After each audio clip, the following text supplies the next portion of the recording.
All right. Good morning, everyone. How's everybody doing? Happy Friday. We made it again. We made it to another Friday. Well, welcome, everybody. Hey, Kendra. Good morning. Good morning. Welcome to all of you that are joining me live this morning. I always love it when I go live and I've got people with me, and I just want to say, hey, thank you so much. I really appreciate that. For those of you that are joining your first weekly focus, this is something I do every Friday at 10 o'clock Pacific time. It's really the highlight of my week, and it really kind of grounds us each and every week on the things that we're focusing on. As many of you know, I have been coaching people all over the country for the last 17 years.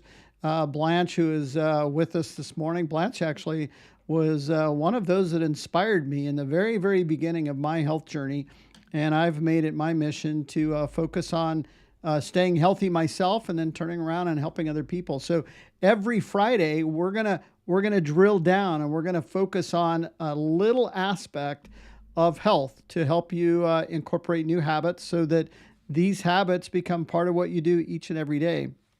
And so I'm honored and privileged to be with you this morning. This is interactive, as you can tell.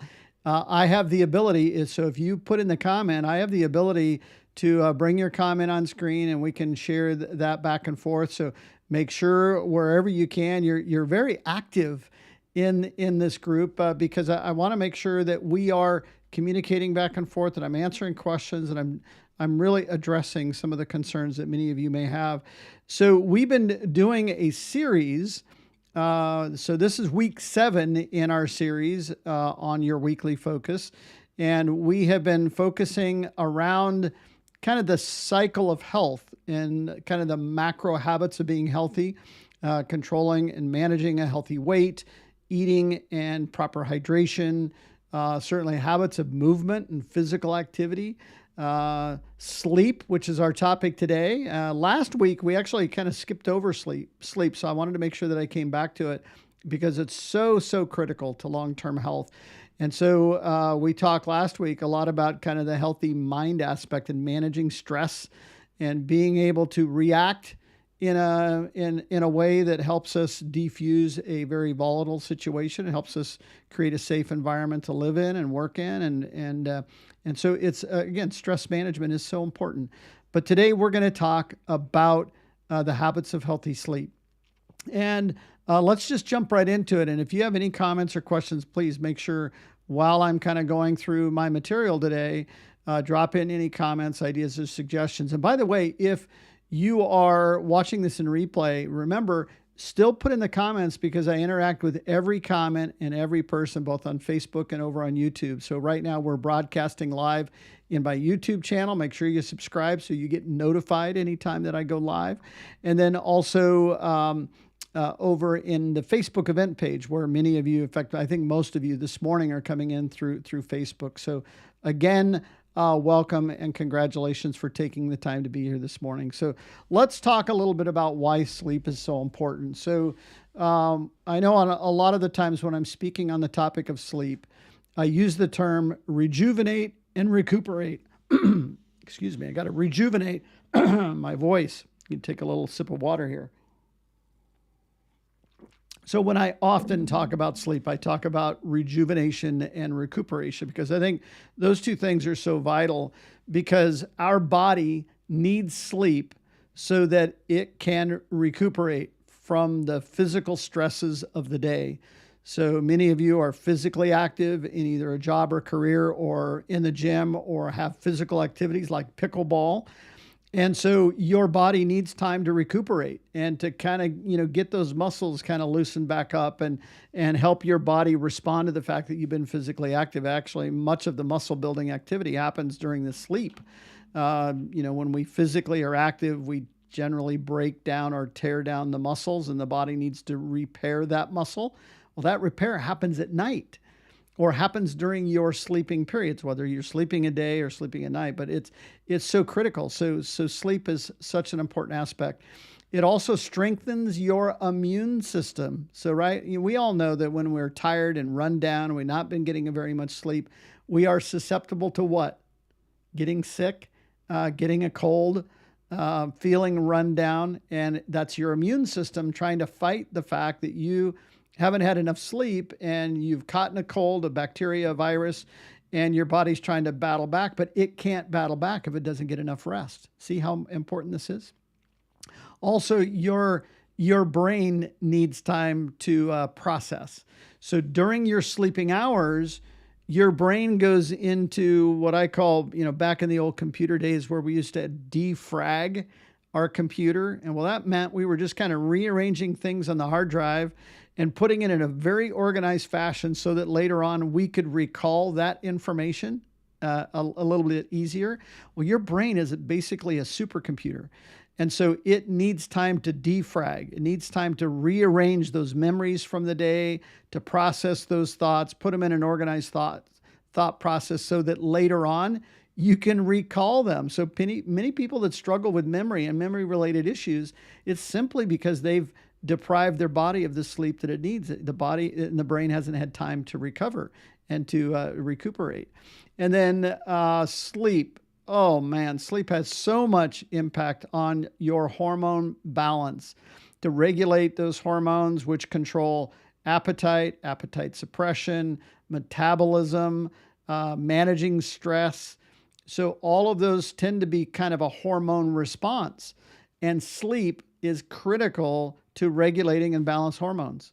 And Dr. Anderson, who's my mentor as it relates to health, my personal coach and the author of Dr. A's Habits of Health and Life book, talks a lot about how important sleep is in relationship to having the proper hormone balance. So really, this is an area where we want to work on. So I'm not just going to lay out the problem. I'm actually going to give you practical and tactical tips on how to improve your sleep. And if you take anything from today, take these tips and apply them, tonight, and begin to incorporate them in a day-to-day habit and be really consistent. So that's really our tip number one, is establish a consistent bedtime. Have a routine. So if it's 9 o'clock, it's 9 o'clock. If it's 10, it's 10. Whatever it is for you. I know, many of you people, in fact, if you're with me live, I want you to put in here, are you a lark or an owl? So an owl is somebody that stays up late, but they also tend to wake up later. So they might go to bed at 1 o'clock in the morning, but they're waking up at 9 in the morning, right? So that's an owl. They're like a night owl. And a lark is somebody that goes to bed early when the sun goes down and the birds go into the trees and they sleep. And then the minute the sun comes up, boom, they're wide awake and ready to chirp, right? So establishing a constant bedtime routine based on your circadian rhythm, whether you're a lark or an owl, but be consistent with it. So don't go to sleep at 9 o'clock one night and then 3 o'clock the next. Many people that I talk to in my clients that are struggling with sleep deprivation, they wake up a lot during the middle of the night. We'll talk a little bit about that, but they wake up in the middle of the night and then they stay up. They can't get back to sleep. Or they wake up in the middle of the night and then they are up for an hour or two and then they go back to sleep. And it's that broken rhythm that keeps our body from rejuvenating and recuperating, like we were talking about. So be consistent so that your body can get into a rhythm of shutting down and defragging and helping you just restore the things that you need to restore. So number two in our tips for improving sleep are to create a sleep-friendly environment. Dr. A talks a lot about that in the Habits of Health. And so the three words that really kind of really help you remember what the environment is that you're trying to create: dark, cool, and quiet, right? So dark, cool, and quiet. So dark, obviously, we want to, if we're going to sleep during the daytime, we want to have maybe blackout shades or things that, restrict the light coming into the room. At night, turn off, if you have, we have a light right outside our bedroom. We have a little balcony with a light on. And often I have to go and turn that light out because it brings in too much light. Sometimes it's the moonlight coming in, so I have to close my curtains to keep the moonlight from coming in. And so keep the room dark, cool, somewhere between 60 and 67 degrees probably is ideal for your body. A cool environment will keep you sleeping longer. In fact, if you have too thick of a blanket or you're sleeping with an electric blanket, my guess is somewhere in the night you're going to get too hot. Your body regulates that heat and it wakes you up because you're overheating, right? So that's why cool is critical. A nice light blanket, nothing really super heavy. We pull the comforter all the way back and we sleep with a sheet and a light blanket. And then we regulate temperature and airflow by having a ceiling fan. If it's hot outside, like it's been the last few days, we have that ceiling fan going a little bit to circulate some of that air in the room. And then quiet, obviously, sleeping with a TV in the room. Dr. A says, get the TVs out of the room. They will keep you up later at night. They'll keep you from going to sleep on time. So remember, the bedroom is for sleeping, resting, and the intimacy with your loved one, right? So you keep it quiet. Turn off the devices. Turn off the TV. Keep it quiet so that your body and your brain, your ears are kind of working during the time you're sleeping. And if you hear noises, it'll keep you up, right? So I think those are obvious. Dark, cool, and quiet. Also, limit the screen time before you go to bed. Many of us tend to fall asleep. We plug in our phones, and once we plug it in, then we tend to, look at it, and that light, that blue light specifically, will keep your brain active longer, and you might have a hard time getting to sleep because of the blue light. There are some apps to change it from blue to amber. That might help a little bit. But it's really, really critical that we kind of, maybe we charge the phone somewhere else. We don't really need it by our bed unless you're a nurse or a doctor or something like that. Charge the phone in another room so that you don't wake up in the middle of the night, grab the phone, and now we're awake for 2 hours because we're surfing Facebook, right? So be really, really diligent about reducing the screen time, specifically before going to bed. And then avoid heavy meals before bedtime. A lot of times I've heard, you don't want to eat past 6 o'clock. Well, that's not entirely true. Having a little snack before bed is great as long as it's light and healthy. But having a big, lean and green meal right before you go to bed, your body's got to digest that and got to get it down into the stomach to process. And so many people that eat right before they go to bed, they have acid reflux and GERD, and that keeps them up at night, and then they're popping the Tums and whatever else. And again, if you can just avoid eating those heavy meals before bedtime, try to. In fact, Denise and I have changed our dinner time to sometime between 3:30 and 5:30, and that tends to work out better for us, and we tend to sleep better. So really just a couple of practical tips. Now, as many of you know, I'm a health coach, and I really focus on the healthy aspect of sleep and how sleep amplifies your ultimate health goals. So sleep is really key to long-term health, and certainly it improves decision-making and emotional regulation. So again, if you don't get much sleep, then you're grumpy the next day. That's pretty obvious. And when you're grumpy, you don't treat people the way that you would normally treat them, with love and respect and all of that. So again, decision-making power, your brain needs that time to recuperate so that it can make good decisions during the course of the day. Also, getting a good night's sleep reduces cravings and supports better nutritional choices throughout the course of the day. When we're tired and run down, we don't have the mental capacity to regulate cravings, and so we tend to give in to those. And so we'll grab a pizza, or we'll grab something quick through the drive-through, or we'll grab a glass of wine to wind down after a really stressful day. And those are not necessarily habits of health. So we want to make sure that getting a good night's sleep can help with that. And then also enhances recovery from physical activity and exercise. It boosts, and it will help you. Getting a good night's rest will help you boost physical performance. So when you get a good night's rest, you can be a lot more active. And when you're tired and run down, you don't feel like working out, don't feel like going to play pickleball or going to the gym or doing anything like that. So that's really, really important.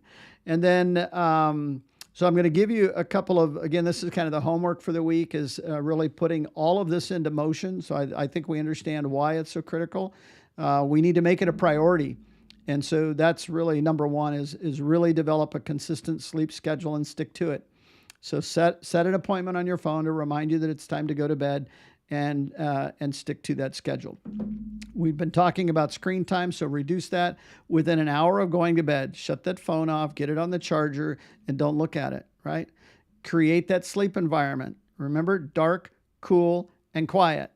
Also, another great tip for putting this into practice is to limit stimulants like coffee, alcohol, soda, things that include caffeine or that are stimulants. They'll get you amped up right before you go to bed. Alcohol sometimes is not really a stimulant, but it doesn't necessarily help you go to sleep because your body's having to process those toxins. It's trying to get the alcohol, the poison, filtered so that you can go to sleep. So again, limit stimulants. Integrate healthy nutrition and physical activity every day. That can help you get a good night's rest. And then also create a relaxing pre-sleep routine. So Dr. A in the Habits of Health talks a lot about that hour before you go to bed. It's called that relaxation, that wind down time. The same thing happens on the other end. When we wake up in the morning, we should allow ourselves about an hour to just kind of take in the day a little bit, set some things in motion, get a good drink of water, take a nice relaxing shower, maybe read a little bit, do some things that really set up your day. So the hour before you go to bed and the hour when you first wake up are really important. So reading can be great, listening to some soft music, meditation, a prayer, just taking time for you can be really, really instrumental. And I'll just share with you an experiment that I did. And I've done this several times and it's proven to be true. So when you get a good night's rest, so I wanted to find out, how does sleep affect weight loss? So many of you that are clients on our Planner program, you're in your healthy weight loss phase and you're working to reach an ultimate healthy weight. And how does sleep play into that? So what I did for a month, actually, I think I did it for 2 months, is that every night before I went to bed, as I climbed into the bed, I would go step on the scale and I would log what is my weight when I go to bed. And so I don't know if people call that the wet weight or dry weight. Anyway, it's the weight right before you go to bed.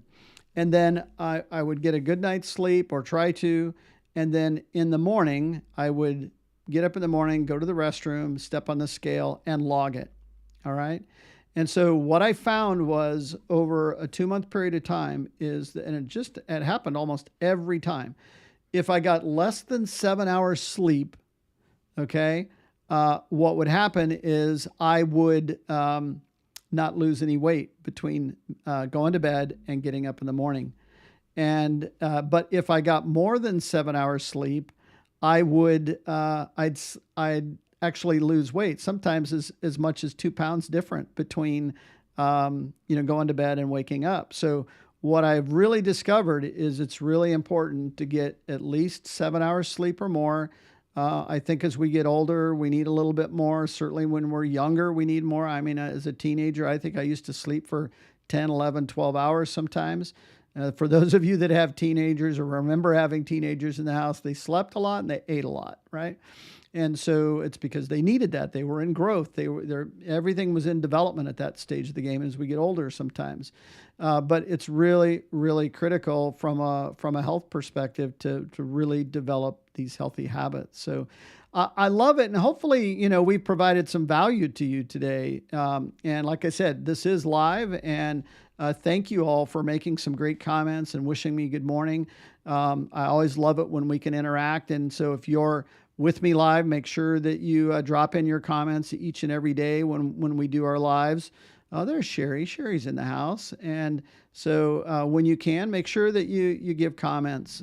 It helps others that are watching on Facebook and here on screen.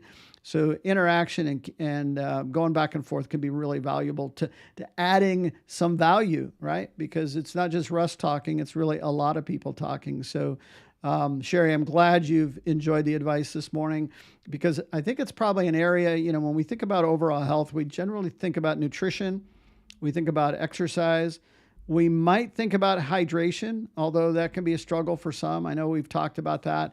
And then the one area that we tend to sacrifice is sleep.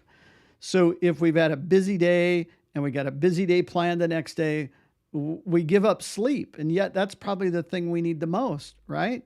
So really, really helpful. So anyway, I just wanted to kind of share some of the comments this morning. Anna and Cherie and Kendra, who else is with us? Let me go back a little bit. Obviously, Blanche, But if you are watching this in replay, and I would just encourage you, if you're watching it over on YouTube in replay, make sure that you comment. Like I said earlier, I interact with each and every comment. I love helping people break through. The quote I often use is organize your life around the things that matter most. And without a good night's sleep, it's really hard to do just that. And as I have been ending my broadcast over the last couple of weeks, I've been talking about the joy is in the journey. You know, we get so caught up and we get so busy with all the things that are going on in life. And sometimes when we're in our health journey and we're looking to lose weight or we're looking to develop, strength and conditioning through exercise, we really don't enjoy it very much, do we? It can be painful. It can be overwhelming at times. And I would just encourage you to realize that the joy in all of this is in the journey. You're developing new healthy habits. It's what we do each and every day.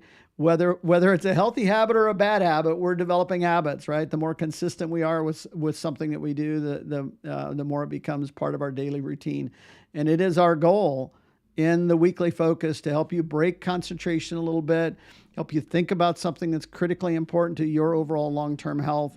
And anyway, I love it that you are all here with me this morning. So as we land the plane, I want to make sure that you go over to YouTube. So go to youtube.com/@RussMcCann.